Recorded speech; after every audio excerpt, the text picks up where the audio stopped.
ધોરણ 10 વિષય ગણિત last minute revision by Vyas sir.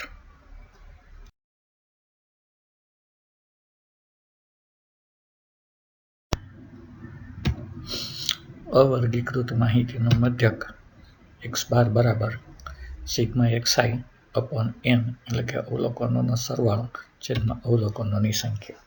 વર્ગીકૃત માહિતીનો મધ્યક શોધવાની 3 રીત છે.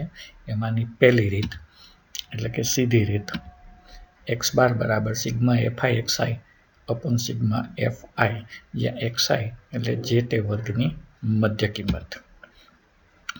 બીજી રીત છે ધારેલા મધ્યકની રીત x બાર બરાબર a plus sigma fi di upon sigma fi, જ્યાં a એટલે કે ધારેલો મધ્યક સામાન્ય રીતે સૌથી વધારે આવૃત્તિ હોય તેની સામેના ખાનામાં xi ના ખાનામાં આપણે મધ્યક ધારીએ છીએ. જોકે ગમે ત્યાં મધ્યક ધારી શકાય. અને di બરાબર xi માઇનસ a. ત્રીજી રીત છે પદ વિચલનની રીત x બાર બરાબર a plus sigma fi ui upon sigma fi into h, જ્યાં a ધારેલો મધ્યક, h વર્ગ અંતરાલ અને ui બરાબર xi minus a upon h. આમાં પદ વિચલનની રીત છે એના માટે એક શરત છે કે જો બધા જ અવલોકનો છે એની વર્ગ લંબાઈ સરખી હોય તો જ આ રીત વાપરી શકાય. વર્ગ લંબાઈ અલગ અલગ હોય તો આ રીતે દાખલો ગણી શકાય નહીં. અવર્ગીકૃત માહિતીનો મધ્યસ્થ. પહેલું સ્ટેપ, માહિતીને ચડતા ક્રમમાં ગોઠવો. ત્યારબાદ અવલોકનની સંખ્યા જો એકી હોય તો મધ્યસ્થ બરાબર n+1 અપોન 2 મો અવલોકન. દાખલા તરીકે જો અવલોકનોની સંખ્યા 5 હોય તો 5 વત્તા 1 ભાગ્યા 2 એટલે કે 6 ભાગ્યા 2 એટલે કે ત્રીજું અવલોકન ચડતા ક્રમમાં ગોઠવા પછી જે આવે તેને અવર્ગીકૃત માહિતીનો મધ્યસ્થ કહેવાય. જો અવલોકનોની સંખ્યા બેકી હોય તો n/2 મો અવલોકન વત્તા n+1/2 મો અવલોકન ભાગ્યા 2 બરાબર મધ્યસ્થ. એટલે કે જો અવલોકનોની સંખ્યા 6 હોય તો 6 ભાગ્યા 2 એટલે કે ત્રીજું અવલોકન વત્તા ચોથું અવલોકન ભાગ્યા 2 જે સંખ્યા મળે તેને અવર્ગીકૃત માહિતીનો મધ્યસ્થ કહેવાય. વર્ગીકૃત માહિતીનો મધ્યસ્થ m બરાબર l plus n/2 minus cf upon fn into h, જ્યાં સૌથી પહેલાં આપણે મધ્યસ્થ વર્ગ શોધવો પડે.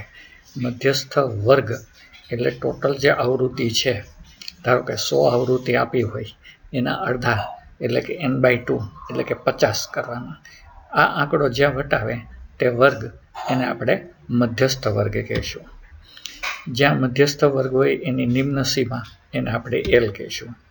મધ્યસ્થ વર્ગની આવૃત્તિ એટલે fm. મધ્યસ્થ વર્ગથી આગળના વર્ગની સંચયી આવૃત્તિ એને આપણે cf કહીશું. યાદ રાખજો, સંચયી આવૃત્તિ આગળના વર્ગની લેવાની છે. અને h એટલે વર્ગ લંબાઈ. આમાં બધી વર્ગ લંબાઈ સરખી હોય ત્યારે જ આ સૂત્ર લાગુ પડે છે. બહુલક. અવર્ગીકૃત માહિતીનો બહુલક. જે અવલોકન સૌથી વધારે વાર આવે તેને બહુલ કહેવાય. જો કોઈ પણ અવલોકન રિપીટ ન થતું હોય એટલે એકથી વધારે વખત ન આવતું હોય તો તેને બહુલક નથી એમ કહેવાય. બહુલક શૂન્ય છે એમ ન કહેવાય. જો એક કરતાં વધુ અવલોકન રિપીટ થાય તો 2 અથવા 3 બહુલક હોય એવું પણ શક્ય છે. વર્ગીકૃત માહિતીનો બહુલક z બરાબર l plus fm minus fm minus 1 upon 2fm minus fm minus 1 minus fm plus 1 into h. ટેક્સ્ટમાં આપેલા સૂત્રમાં થોડોક ફેરફાર કરી અને સૂત્ર લખેલ છે. અહીંયા આપણે સંકેતોને સમજીએ. l એટલે કે બહુલક વર્ગની નીચલી સીમા. તો સૌથી પહેલાં આપણે બહુલક વર્ગ શોધવો પડે. જે અવલોકનની સામે સૌથી વધારે આવૃત્તિ હોય તેને આપણે બહુલક વર્ગ કહીશું અને તેની નીચલી સીમા એટલે બહુલક વર્ગની નીચલી સીમા એટલે કે L. H એટલે વર્ગ અંતરાલ. Fm એટલે બહુલક વર્ગની આવૃત્તિ. Fm-1 એટલે કે બહુલક વર્ગની આગળના વર્ગની આવૃત્તિ. Fm+1 એટલે કે બહુલક વર્ગની પછી આવતા વર્ગની આવૃત્તિ. Z બરાબર 3m-2x. Z એટલે કે બહુલક, m એટલે કે મધ્યસ્થ, x એટલે કે મધ્યક.